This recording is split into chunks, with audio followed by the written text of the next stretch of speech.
आप नेता आतिशी ने एक प्रेस कॉन्फ्रेंस में इस बात का जिक्र किया था कि बीजेपी ने उन्हें ऑफर किया है कि वो पार्टी ज्वाइन कर ले,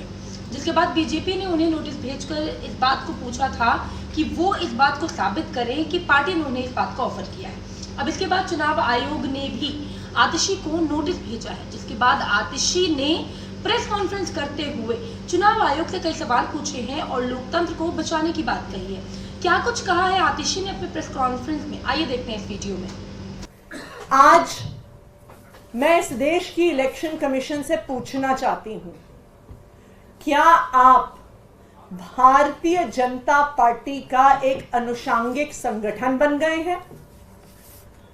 जब enforcement directorate model code of conduct लगने के बाद एक सिटिंग चीफ मिनिस्टर, एक ऑपोजिशन के प्रमुख चेहरे, देश की 6 नेशनल पार्टीज में से एक के नेशनल कन्वीनर को गिरफ्तार करती है, तो क्या इलेक्शन कमीशन ईडी को नोटिस भेजती है? जब इनकम टैक्स डिपार्टमेंट देश की एक बड़ी ऑपोजिशन पार्टी कांग्रेस पार्टी का बैंक अकाउंट सील करती है, तो क्या election commission income tax department को नोटिस भेजती है? जब income tax department CPI CPM को बरसों पुरानी उनकी फाइलिंग के बारे में, उनकी रिटर्न्स के बारे में चुनाव की घोषणा के बाद नोटिस भेजती है, तो क्या इलेक्शन कमीशन केंद्र सरकार की इनकम टैक्स डिपार्टमेंट को नोटिस भेजती है? इलेक्शन कमीशन ऑफ इंडिया की आंखों के सामने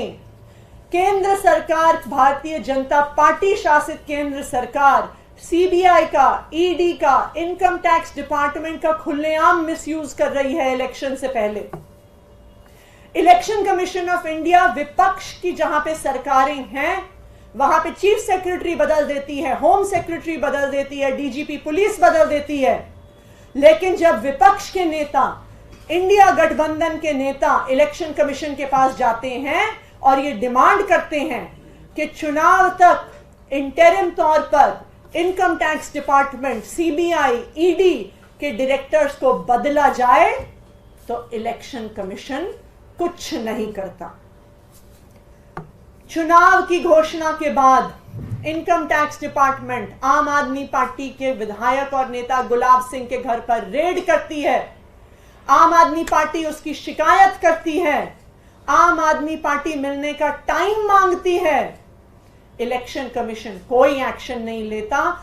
लेकिन जब भारतीय जनता पार्टी कंप्लेंट करती है,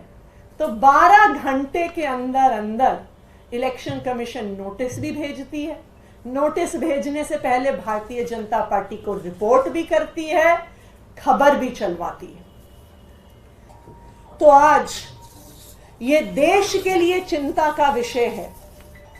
कि इलेक्शन कमीशन ऑफ इंडिया, जिसकी जिम्मेदारी है नॉन पार्टिजन होना, जिसकी जिम्मेदारी है फ्री एंड फेयर इलेक्शन करवाना,